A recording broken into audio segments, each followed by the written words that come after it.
Vamos abrir as nossas Bíblias. Primeiro livro de Samuel, capítulo 8.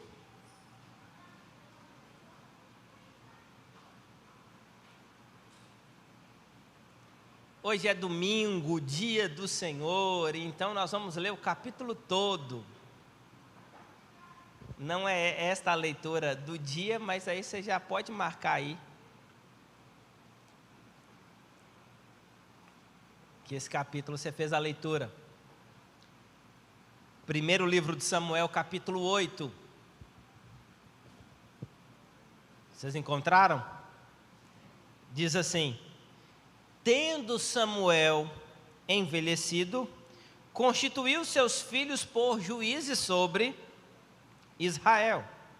O primogênito chamava-se Joel e o segundo Abias, e foram juízes em Berseba.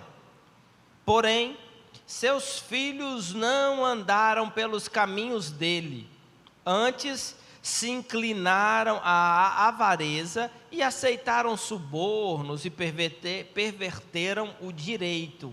Então, os anciãos, todos de Israel, se congregaram e vieram a Samuel a Ramá e lhe disseram: vê, já estás velho, e teus filhos não andam pelos teus caminhos. Constitui-nos, pois, agora um rei sobre nós, para que nos governe como o tem todas as nações. Porém, esta palavra não agradou a Samuel quando disseram: dá-nos um rei para que nos governe. Então Samuel orou ao Senhor. Disse o Senhor a Samuel: atende a voz do povo em tudo que te diz, pois não te rejeitou a ti, mas a mim, para eu não reinar sobre ele, segundo todas as obras que fez desde o dia em que o tirei do Egito até hoje. Porém a mim me deixou e a outros deuses serviu, assim também o faz a ti. Agora, pois, atende à sua voz, porém, adverte-o solenemente e explica-lhe qual será o direito do rei que houver de reinar sobre ele.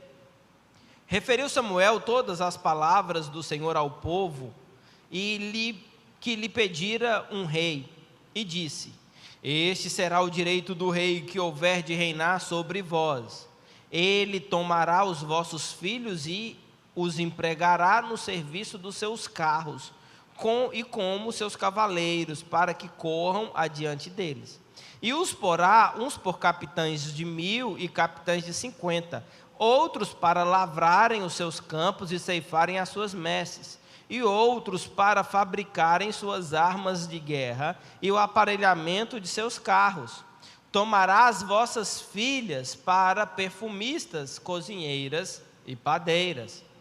Tomará o melhor das vossas lavouras e das vossas vinhas e dos vossos olivais, e o dará aos seus servidores.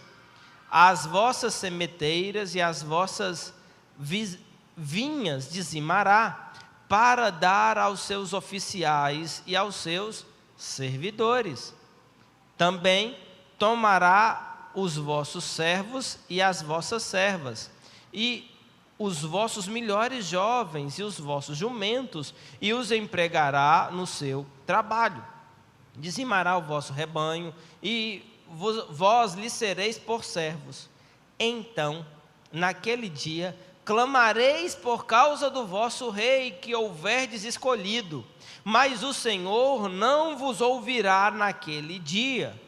Porém o povo não atendeu à voz de Samuel e disse: não, mas teremos um rei sobre nós, para que sejamos também como todas as nações. O nosso rei poderá governar-nos, sair adiante de nós e fazer as nossas guerras.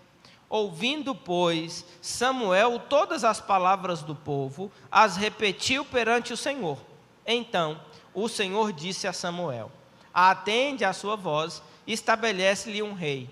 Samuel disse aos filhos de Israel: volte cada um para a sua cidade.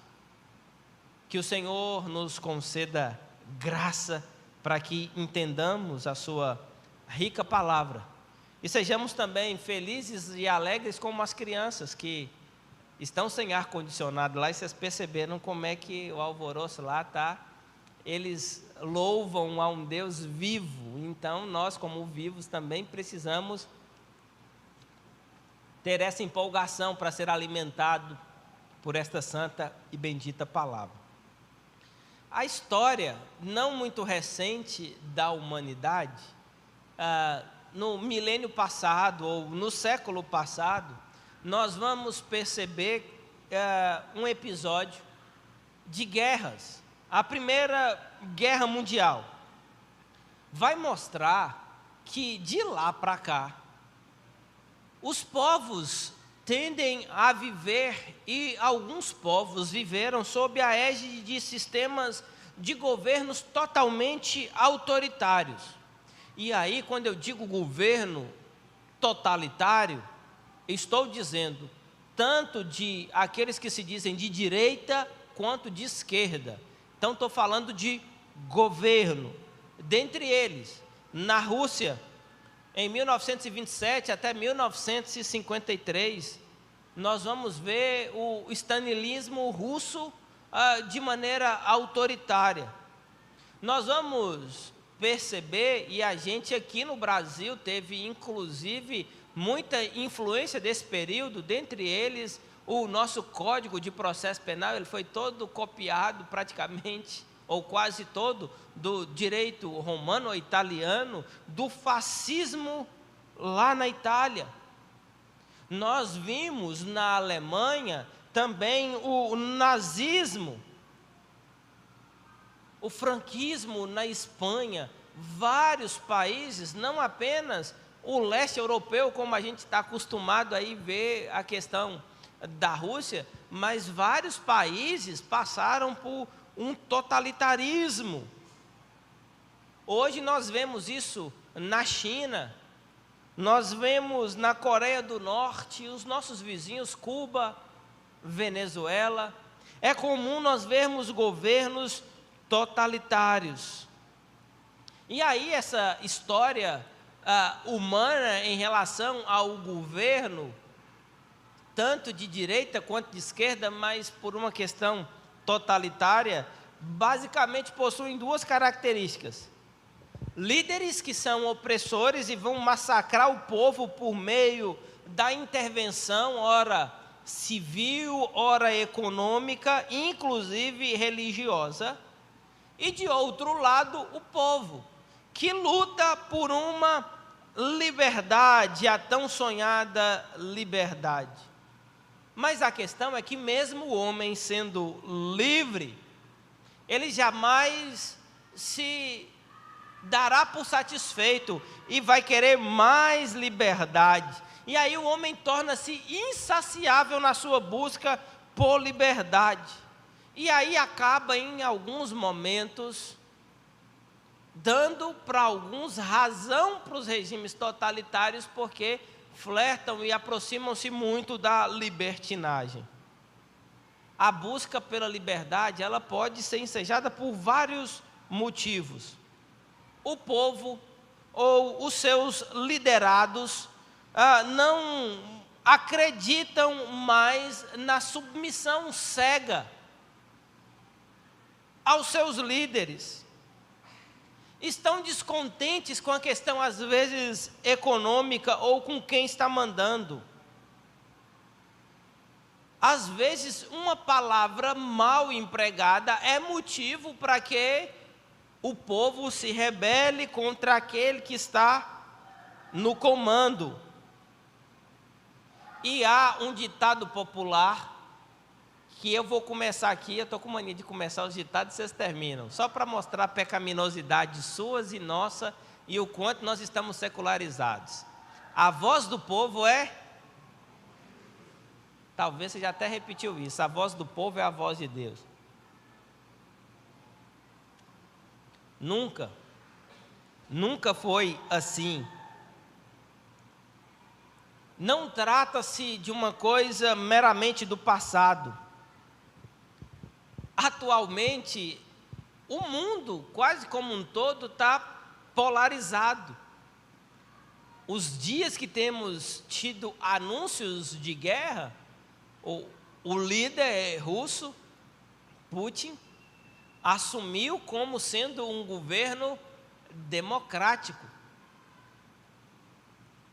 E já há muitos anos está no governo, e é uma democracia sem alternância. E é o que ele manda, é o que ele faz. E alguns cientistas políticos e de geopolítica estão dizendo que, na verdade, ele está querendo dar uma resposta do socialismo russo, ou da antiga União Soviética, aos regimes democráticos. Mas a questão é que o povo se rebela contra quem está no comando, seja quem for. O texto que nós lemos vai nos mostrar claramente. E o texto que nós lemos é uma história que está um pouco distante de nós. E aí nós vamos localizar esse episódio bíblico em que momento da história, para que os irmãos entendam. Nós tivemos no início a era dos patriarcas, vocês estão lembrando? Abraão, Isaac e Jacó. Depois, Gênesis, isso Deus escolhe, Abraão, Gênesis 12, né? Vemos essa história que vocês leram agora recente, no plano de leitura bíblica. Chegando no capítulo 39 de Gênesis, você tem lá o porquê que o povo foi parar no Egito, não é isso? Por conta da fome, José vai para lá, torna-se governador, o povo fica escravo no Egito. Depois Deus levanta quem? Moisés, para tirar o povo da escravidão. Eles saem andando pelo deserto. No deserto eles experimentavam o quê? O poder de Deus, experimentou na libertação da escravidão. E Deus os sustentava, quer seja durante o dia com o sol escaldante, ou durante a noite fria, Deus estava os aquecendo ou trazendo refrigério sobre a vida deles. Depois eles conquistam a terra prometida, uma geração morre, uma outra geração vem, assume a terra prometida. Nisso aí a gente já está no final do Pentateuco, já começando lá. Josué, vem com Josué lutar em Jericó, não é isso? Josué, Juízes, Ruth, aquele período em que o povo conquista a terra prometida. E o período de Juízes é um período de 350 anos, em que o povo fazia o que agradava o coração deles, e cada um agia conforme a sua vida. E aí Deus então levantava os filisteus, oprimia o povo, eles se arrependiam, e aí Deus então livrava eles através de um juiz ou de uma juíza. E aí o que o povo fazia depois? Pecava de novo. Aí Deus oprimia o povo então se arrependia, e esse ciclo vicioso demorou 350 anos. É no meio desse período que se encontra o texto que nós lemos. Está basicamente no meio da história de Israel. Logo depois desse período aqui, nós vamos ter o Reino Unido, depois o reino se divide, aí fica o Judá sozinho, vem o cativeiro babilônico, o cativeiro assírio, depois babilônico, né?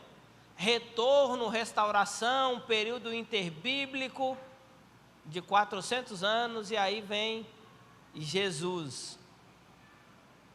Está mais ou menos nesse período dos juízes, essa história que nós narramos. Ou seja, estamos diante de um povo que vem sendo regido e governado por quem? Desde a saída lá no Egito? Por Deus. Governo então teocrático. É Deus quem governa, é Deus quem rege, é Deus quem diz como deve ser o relacionamento entre os pares.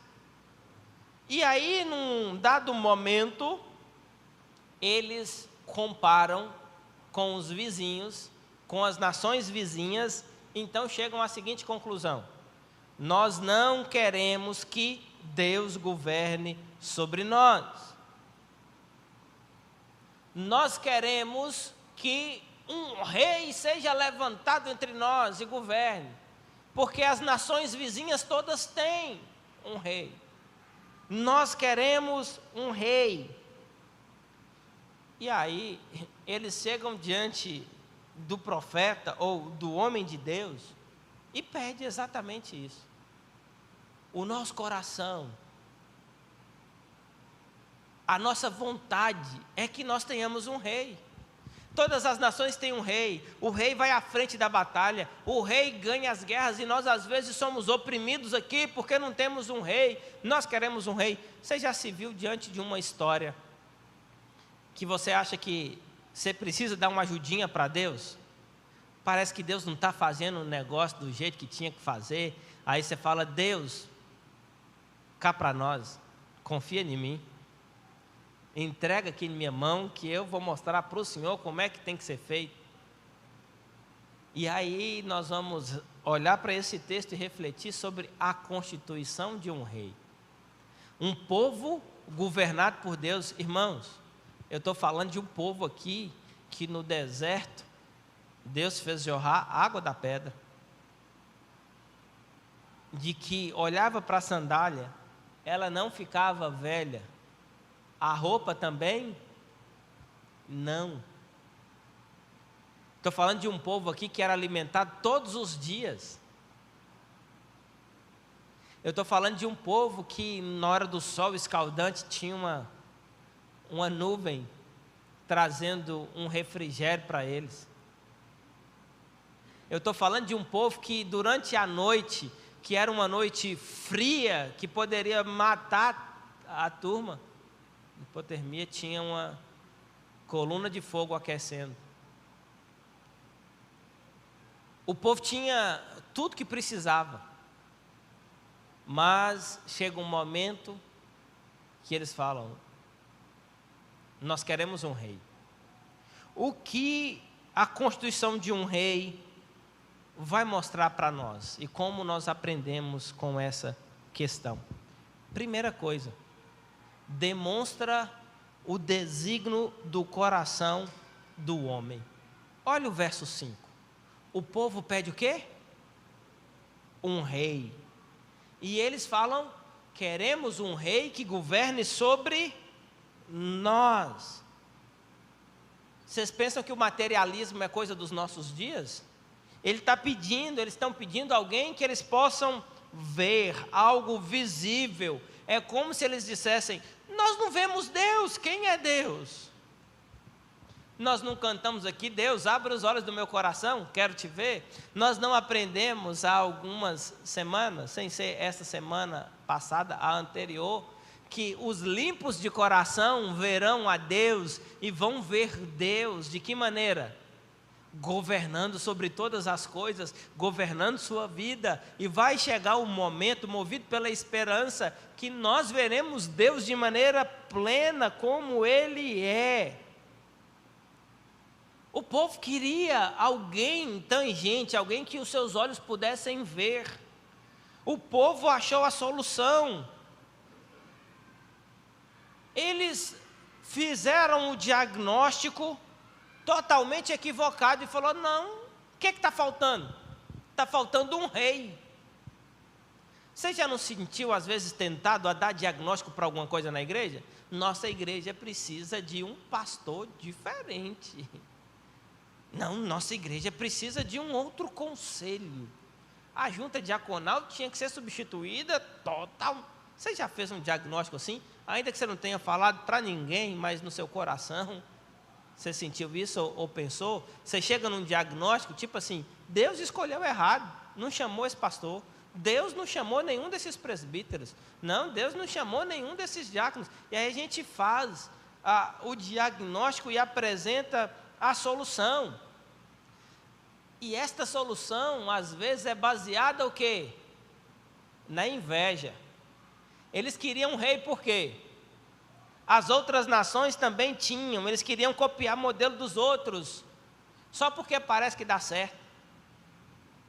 Aí você chega na igreja e fala: na igreja de fulano é diferente. As paredes lá não são pintadas de marrom em 2 tonalidades. quase um 3D, né, Léo? Mas lá é pintado de preto, tem um jogo de luz lá e tal, e aí é cheio de jovem. Dá um diagnóstico totalmente equivocado. Sabe qual é a lição aqui para mim e para você? É que Deus não se submete às nossas ideias. Não é você que tem que dar o diagnóstico para Deus. Por que nós pedimos às vezes e não somos atendidos? Porque nós pedimos mal, não sabemos pedir. E aí nós queremos alguém que governe a nossa vida, por quê? Porque nós não vemos Deus, nós não conseguimos enxergar Deus, e aí a gente transfere a culpa para Deus. Eu não estou vendo o Senhor governando minha vida, então eu quero alguém que governe, eu quero alguém que eu possa ver, alguém que eu possa reclamar, e se não tiver bom eu tiro, eu coloco outro. Demonstra o desígnio do coração do homem, que é mau, que é invejoso, que pede mal. Pode até ter uma boa intenção no discurso. Não, nós queremos um rei para governar sobre nós e nos fazer alguém livres, ou um povo livre, uma igreja diferente, mas na prática, no fundo, a gente não faz aquela análise. É o meu coração que precisa ser limpo para que eu possa ver Deus. É o meu coração que precisa ser santificado, e quando eu digo coração, eu estou falando de vida inteira. A fonte de onde procede todas as coisas é coração, é mente, é o que se fala, é o que se pensa. Você só vai conseguir ver Deus no meio do caos se você tiver um coração limpo. E aqui demonstra o desígnio do coração humano. A gente olha para essa turma e fala: esse povo tinha um relacionamento com Deus e escolheu que Deus não governasse sua vida por conta do desígnio do coração. Vamos aplicar as nossas vidas? Quem é que está governando sua vida? Pode ser que você não escreveu, que você não procurou um pastor, alguém falou: olha, eu quero que a faculdade governe minha vida. Eu quero que um edital de um concurso público governe minha vida.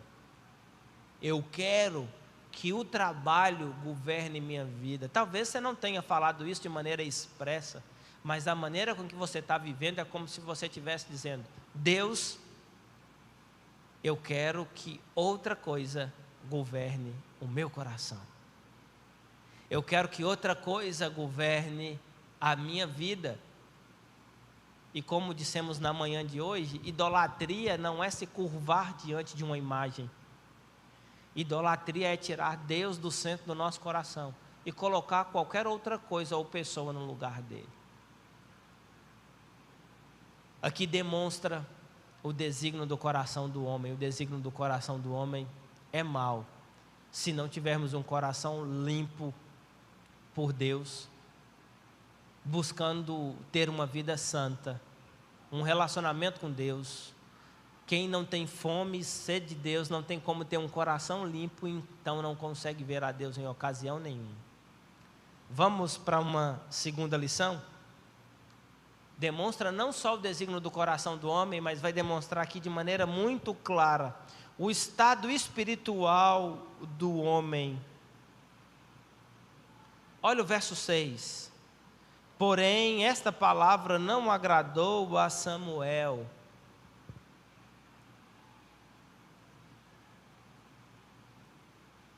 Vai mostrar aqui o estado espiritual do homem.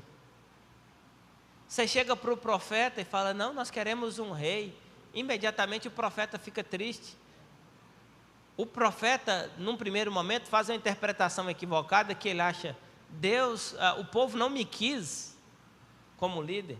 E aí Deus explica para ele, fala: Samuel, a rejeição não é a você, a rejeição é a mim. Quem estava no trono não era um governo déspota, embora fosse um governo totalitário, mas era um governo totalitário justo, era um governo divino.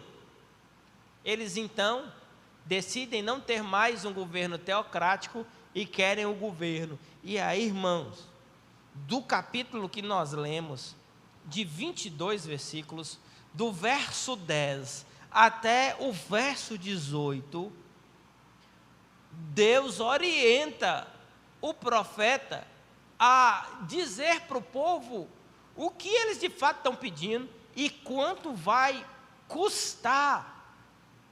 O homem de Deus mostra como será a mudança de governo. E aí o que é que o povo faz? Tem importância não. Nós pagamos o preço que for para fazer a nossa vontade. Nós queremos um rei. Irmãos, nesses versículos aqui, num português muito claro, que está falando, vai ficar caro. Vocês vão ter que trabalhar muito para sustentar o governo. Imagine sustentar um rei com um palácio, com um exército, com gente trabalhando, com gente lá para servir o rei. Vai ficar caro, gente. O que é que o povo faz? Não tem importância. Mais uma vez, o povo aqui evoca e se apoia na inveja. No verso 20, nós queremos ser como os nossos vizinhos. E aí no verso 22, Deus decide fazer a vontade do povo. Irmãos, aqui, alguém consegue entender que Deus concorda com o que eles estão pedindo? Não. Sabe aquela permissão que a mãe dá para o menino, sem querer, e o menino interpreta? Mãe, deixa eu ir, mãe, deixa eu ir. Aí a mãe fala, menino, vai. Mas tipo assim, eu não estou autorizando, eu estou querendo ficar livre de você. E aí o menino vai, e aí depois a mãe fala, você foi, uai, você falou vai. Mas não foi um vai autorizando. Aqui são duas questões paralelas, em que em algum momento elas se cruzam, que é a soberania de Deus de um lado, e a responsabilidade humana. Deus é soberano, mas a soberania de Deus não aniquila por completo a responsabilidade humana. O homem é responsável por suas escolhas. E aí então o homem aqui mostra o seu estado espiritual. Ele está dizendo, olha, nós não queremos ser governados por Deus, nós queremos uma nação, queremos ser como a nossa nação vizinha, nós queremos ser governados por um rei. Isso demonstra o quê? O estado espiritual. Agora, trazendo para as nossas vidas e para os nossos dias, quando você permite que qualquer outra coisa que não seja Deus e a palavra de Deus reine na sua vida, isso demonstra o quê? O seu estado espiritual. Quando você não quer ler a Bíblia, não quer orar, a menos que você reconheça que precisa de ajuda e precisa de Deus, você não vai viver de maneira diferente. Quando você diz para você mesmo que o que deve governar a sua vida é o seu trabalho, você está colocando aquilo que está na palavra de Deus de lado. Eu não estou falando aqui que o trabalho não é importante, irmãos. O trabalho é extremamente importante. Nós somos de uma igreja reformada, calvinista, e o trabalho é extremamente importante. Tanto que a nossa visão de reformados é que eu trabalho num banco, o governo, como o banco que eu trabalho é público, pode ser o beneficiário do resultado do meu trabalho, mas eu tenho que trabalhar lá para Deus. Essa é a visão de trabalho para o reformado, para o calvinista. Se eu sou o gari, Embora os moradores da rua ou quem passa naquela rua vai usar aquela rua e vão ser os beneficiários do resultado do meu trabalho, não tem importância. Mas se eu sou gari, eu preciso varrer aquela rua e limpar aquela rua como se estivesse limpando para quem? Para Deus. Essa é a visão de trabalho. Eu não estou aqui advogando contra o trabalho. O que eu estou aqui dizendo para você é que o trabalho e nenhuma outra coisa ou pessoa pode tomar o lugar de Deus nas nossas vidas, porque isso demonstra, como aqui na constituição de um rei, o desígnio do coração humano e também o estado espiritual do homem. Porque se você tem um coração limpo, você é bem-aventurado, você é feliz, e o que você vai querer ver? Deus. Mas se o seu coração está nas coisas deste mundo, você vai estar secularizado e vai permitir que as coisas deste mundo guiem a sua vida. A constituição de um rei demonstra o desígnio do coração do homem, demonstra o estado espiritual do homem, que o que ele fala desagrada imediatamente o profeta, e mesmo tendo orientação, eles escolhem fazer errado. Irmãos, e hoje nós erramos não é por não conhecer a Bíblia, é por de maneira deliberada achar que nós não devemos segui-la. Mesmo sabendo que Deus exige de nós e pede a nós obediência, que é muito mais importante do que qualquer outro sacrifício. Por fim, a constituição de um rei demonstra a rejeição a Deus, não apenas o desígnio do coração do homem, não apenas o seu estado espiritual, mas demonstra a rejeição a Deus. No verso 1, você vai dizer que o povo chega a um diagnóstico, analisando. O profeta está velho. É como se eles tivessem dito: o homem de Deus, que Deus colocou sobre nós, já não tem mais nada para nos oferecer. Já está velho, já não tem mais força nem vigor. Aí eles continuam a análise. Os filhos do profeta, Joel e Abias, não seguem os passos do pai. Verso 3. O caos então foi instalado em Israel, porque eles olham para a nação e vê o quê? Suborno, perversão do direito. Suborno aqui, gente, é propina para fazer a coisa errada. E eu estou falando aqui do período de Juízes. Eu estou falando de um período aqui de aproximadamente 3.500 anos atrás, embora pareça muito com o nosso tempo atual. Eles fazem uma análise aqui fria e racional da situação. Eles se tornam agora juízes da causa, coloca Deus no banco dos réus. Verso 4, sabe o que eles fazem? Uma reunião para decidir o futuro da nação. Eles congregam todos os povos, todos os representantes. Eles foram ao representante de Deus mostrar que eles chegaram a uma conclusão, e a conclusão para resolver o problema da situação presente deles é rejeitar quem, Samuel? Verso 7, rejeitar a Deus. Como a voz do povo é a voz de Deus, é como se o povo tivesse agora reunido, apresentaram a decisão deles para o homem de Deus, fala: nós queremos alguém que governe sobre nós. Nós estamos cansados desse negócio de Deus mandar na gente. Nós queremos um rei. Vai ficar caro? Não, nós queremos um rei. Olha o verso 8. Segundo todas as obras que fez desde o dia em que tirei do Egito até hoje, pois a mim me deixou. A história deles era uma história de proteção, Deus protegendo, Deus guardando, Deus provendo tudo que eles precisavam. E o que eles fazem? Rejeitam a Deus. Qual é a atitude deles? Eles demonstram uma rejeição a Deus com suas atitudes desde o Egito. O convite que eu te faço aqui é para refletir sobre sua vida. Me fala em algum momento que Deus não te guardou. Me fale em algum momento que Deus não proveu o que faltava na sua casa, na sua vida.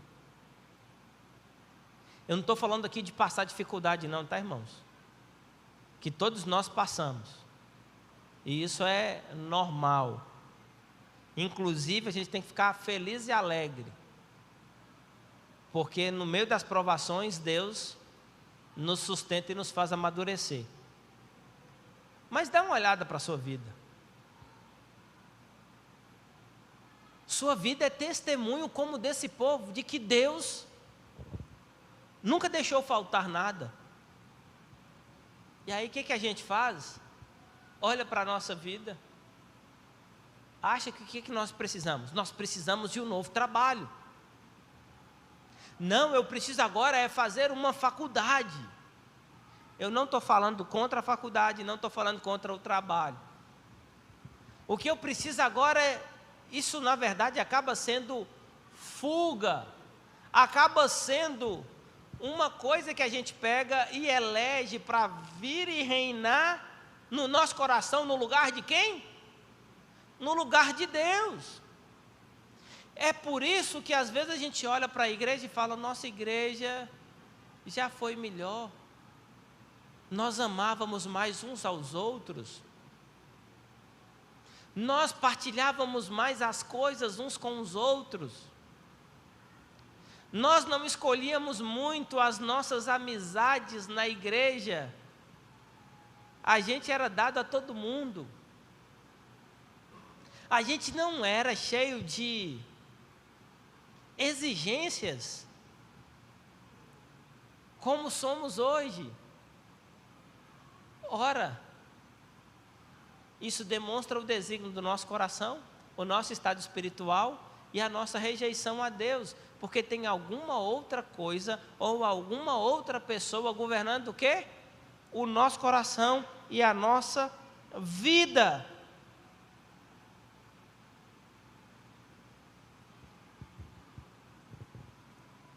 Nós estamos vivendo exatamente como no período dos juízes. Cada um fazendo o que lhe apraz. Cada um fazendo o que lhe agrada o coração. Nós precisamos então fazer um exame acurado das nossas vidas à luz da Bíblia. E a pergunta que eu te faço é: você tem rejeitado a Deus?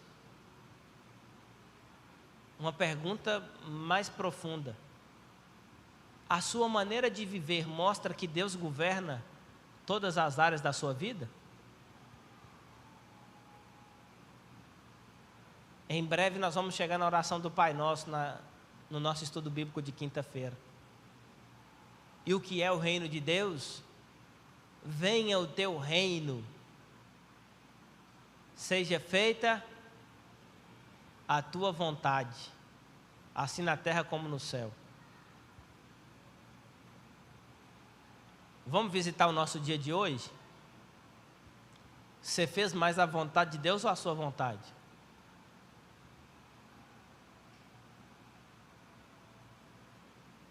Você orou pelo seu dia logo no início, pedindo a Deus para te direcionar e te dirigir em todas as coisas?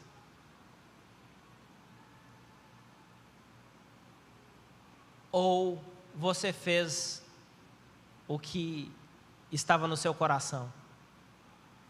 Ou você fez a sua vontade? E aí a gente olha para o povo de Israel e fala, que povo ingrato. Deus deu tudo e eles rejeitaram a Deus. Aí eu vou dar uma de profeta Natan aqui. Sabe quem esse povo de Israel representa?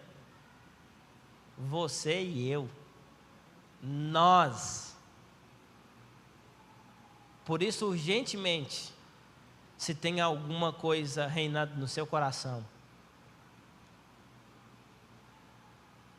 devolva o seu coração e a sua vida por inteiro ao governo teocrático. Não compare o governo de Deus com todos os governos autoritários que eu citei aqui,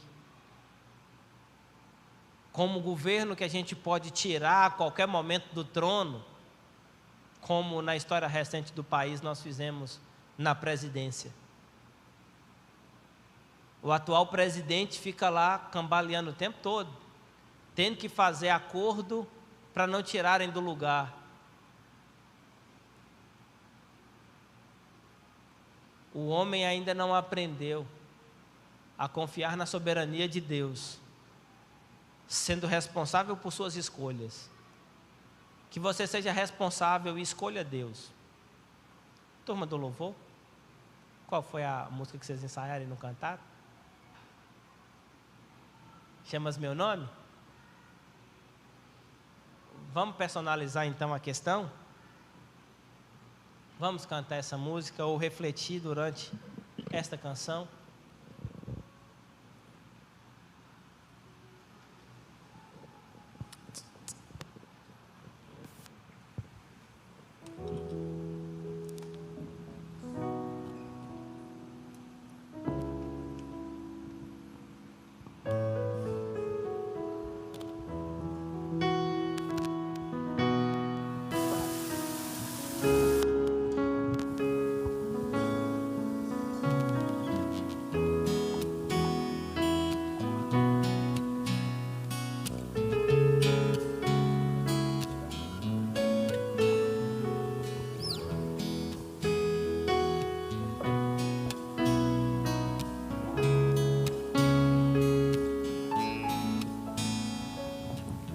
Chamas meu nome, Senhor, bates na porta, gentilmente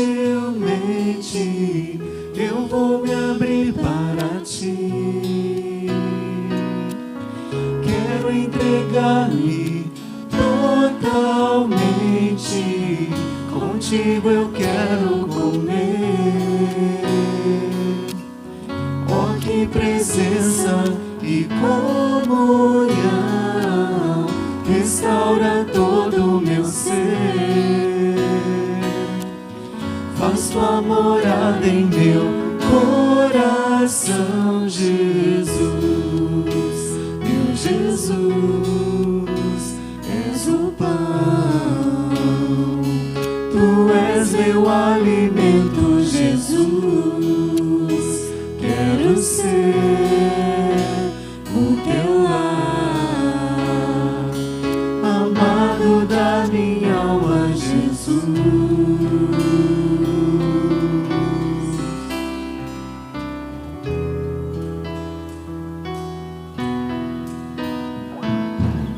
Chamas meu nome, Senhor,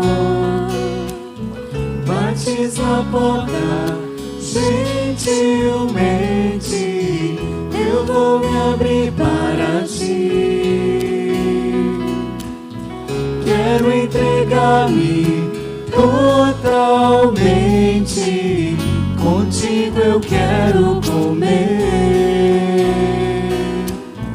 Oh, que presença e comunhão restaura todo o meu ser.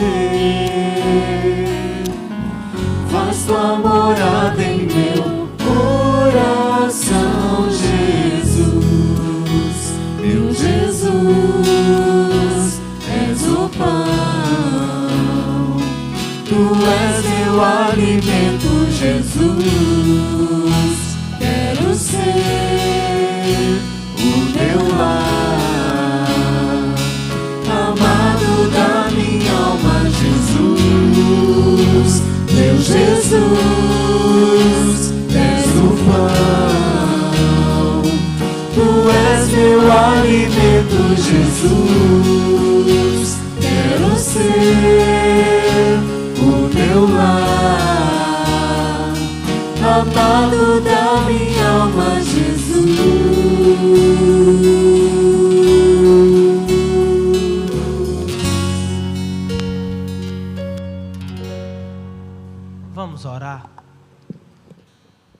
Senhor Deus e Pai, o Senhor nos chama de uma maneira especial e específica pelo nome. O Senhor, ó Deus, tem chamado o teu povo a ter discernimento nas escolhas. Mas, ó Deus, a nossa oração é também de confissão na noite de hoje. Nós confessamos, Deus, que temos deixado muitas coisas reinar nas nossas vidas. As nossas escolhas têm sido pautadas naquilo que, ó Deus, nós sabemos, no nosso conhecimento, no nosso preparo, confiando, ó Deus, dos nossos recursos, mas, ó Pai, derrame sobre nós o Teu Santo Espírito, porque essa é a única maneira, ó Deus, de enxergarmos que a nossa maior necessidade não é ter um outro rei, ou algo que governe sobre nós.